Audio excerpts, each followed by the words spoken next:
Hello everybody, welcome to King's Crossing here. I'm one of your hosts, Gin Tonic, here with Hunter. And today's first match we have Scratch versus Gavin. Scratch versus Gavin. Is she on it? Scratch being a Corrin main, I believe.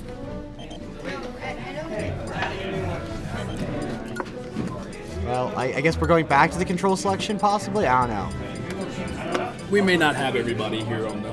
We have a lot of new players saying, no, there she is. There's Dog Butt. Yeah, I'd say Scratch should be there.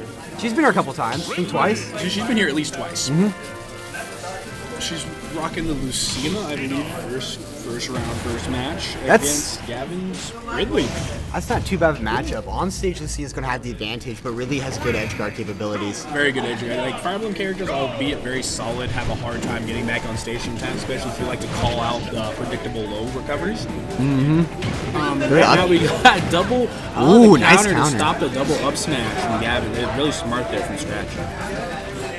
Fun fact, Gavin used to be a cow player and is now recently converted to the Church of Ridley. Really? Mm-hmm. Nice! Landing on back on stage. Good roll. That might have killed. Chunky forward smash the routes there, trying to call out an approach, maybe a jump approach, Whoa. or like a dash approach. We see Scratch's... I feel like she might be rolling a little too much. A bit. Once that intangibility on that rolls. Ooh! There's the That was cross close. side B out of nowhere.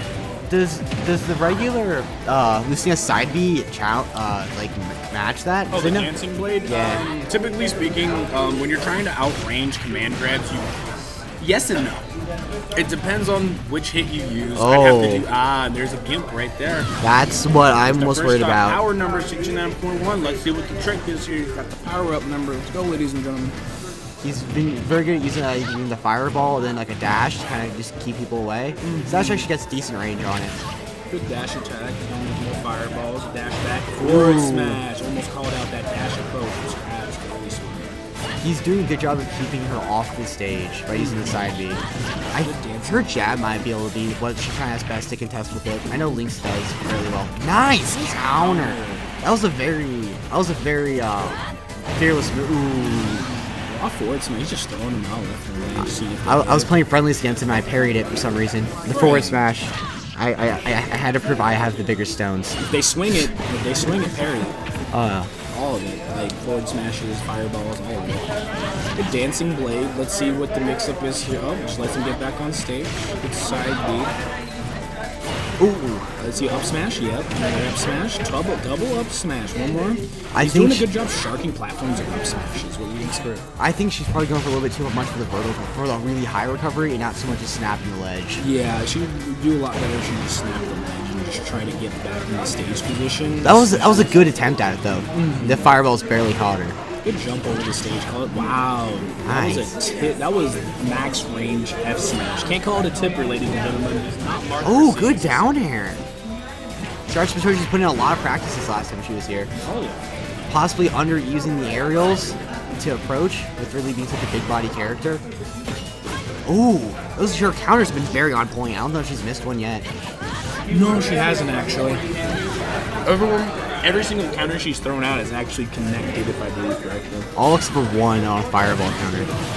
Good forward smash. It's a one-attack game. She's a little down to solid dash attack will take it for game one. Pretty solid on both sides. I think that it could be turned around very easily next. She's doing a really good job, like just getting back on the stage and making sure she didn't just trade. Yeah. She'd actually get hits and confirms. I feel like with a little bit of slight improving to landing and stage control in the next match, I think they could possibly even go in her advantage. Oh, definitely. Well, certainly.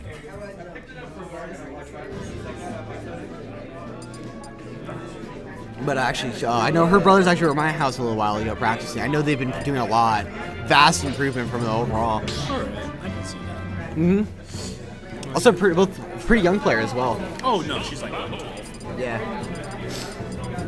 Let's see what the counter pick is here. The Corrin might be what. More likely to be. She now does have a range move, which actually means a lot against Ridley. The projectile will help a little bit, but she's going to have to just watch out for those raw up smashes if she gets caught on the platform. I'm almost a little interesting, surprised she didn't take an FD, but then again, you can also then probably use the character command grab a little freer. Ridley's recovery is really solid. in terms of like neutral stages. The biggest issue is he can diet early percents for a big body, and he's got a lot of hurt pops. Yeah. Ooh. Good up B back on the stage to challenge that F smash is a good punish. And it looks like she really just needs to stay away from that plat. Like he's just trying to catch her with a lot of or force her up there. Him up there. Yeah, if she could force him up there and start hitting him with rolling up smashers, or maybe just go. A lot of neutral. A lot of neutral going on. Nice. Want to see an up smash? Yes, we are. Side B though. I think she needs to be a little more careful because he does try to land sometimes with the. Unfortunate. I think he's been landing a lot using the side B. I've noticed that when I played against him. Landing side B is a super solid move if people aren't expecting it. It's also really good for just whiff punishing people if they decide to try to throw out a sharking option or try to catch you landing like that. That was a really good job. She used her neutral B to just kind of stop him from getting this side B. I feel like she's having a bit of a hard time getting into a kill setup though, or like a good pushing him into disadvantage, and she's been struggling in disadvantage almost the whole time. Power seems to be very lacking. The biggest issue is she's going to need to set up into either one of those side B kill confirms at a high percent or just a raw smash attack off of like I believe it's a, quote me if I'm wrong everybody, I'm just going to call it Dragon Pulse for the sake of it looking like a Pokemon move. Actually it does not look like Dragon Pulse, looks like a different Pokemon move, but we're not gonna, it actually looks more of an Aura Sphere. No, it looks like Aura Sphere with electric type. It just looks like regular Aura Sphere from Generation 5 anime. I'm a giant Pokemon nerd, so. No, respect. I've only played like up to Gen 4, and hey, there's the side B. Good TI though. Showing off that heavy character privilege a little bit there, even though Ridley's kind of a character that kind of gets beat up quite a bit just for being, you know, really big hitbox, really light character. I was playing a bit timid against him. It was proving fairly effective. I feel like if you have a very fast follow-ups and then an overall good kind of move to set him up, then it really has a very hard time fighting that. Goes for the pivot F smash. Oh, the counter, and that'll be the stop. He's got a 2-1 lead on Gavin over Scratch. Oh, probably shouldn't have stood still there. Ate some fireballs. Those do a lot of damage. Quite a bit. If you get hit with every single fireball, that is almost equivalent to taking a full breath from Bowser's fire. Wow. It's going to do upwards of 26 to 32%. That's a lot. A lot of damage. A lot of damage from a projectile. I'm sorry, I feel. Oh, and raw up smash to take the game. End the set. 2-0 over Scratch. How many times? Yeah. We got another game. What was that for? What was the score? Gavin 2. What was that for?